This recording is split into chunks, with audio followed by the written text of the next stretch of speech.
प्राचीन भारतीयाच्या इतिहासामध्ये ना भरपूर प्रमाणात ग्रंथ, काव्य, विविध प्रकारची नाटके, महाकाव्ये, लेख यांचा निर्मिती झालेली व त्या निर्मितीचे ग्रंथ होते ना मुख्यतः जे बघायला गेलं की ते वैद्यकशास्त्र, परत खगोलशास्त्र, गणित, ज्योतिर्विज्ञान, योगशास्त्र याच्यावर सुद्धा भरपूर प्रमाणात लिखाण झालेले व त्यातून ग्रंथाची निर्मिती झालेली आहे.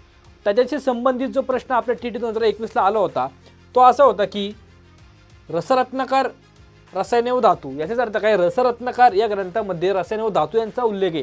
तर पंचसिद्धांतिक हा ग्रंथ कशाशी संबंधित आहे?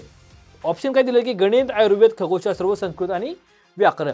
याचा जर आपण संदर्भ बघायला गेला तर इथं जो दिलेला आहे की वैद्यकशास्त्र, रसरत्नाकर वैद्यकशास्त्राशी रिलेटेड होता. सिद्ध नागार्जुन या बौद्ध भिक्खूने त्याची निर्मिती केली होती. पण आपल्याला विचारलं काय? पंचसिद्धांतिका. पंचसिद्धांतिका हा जो ग्रंथ होता तो वराह मिहिर याने लिहिला होता व तो कशाच्या संदर्भात होता? तर गणित व खगोलशास्त्र. पण मुख्यतः बघायला गेलं तर खगोलशास्त्र, भारतीय खगोलशास्त्र सिद्धांताबरोबरच रोमन इजिप्त या संस्कृतीमध्ये सुद्धा त्यांनी उल्लेख केलेला आहे. म्हणजेच काय? आपल्या प्रश्नाचे जे उत्तर आहे रसरत्नाकर रसायने व धातू व पंचसिद्धांतिका म्हणजे खगोलशास्त्र. म्हणजे पुस्तकातल्या रेफरन्सने आपल्या TTचे प्रश्न कसे सुटतात याचं उत्तम उदाहरण म्हणजे हा प्रश्न.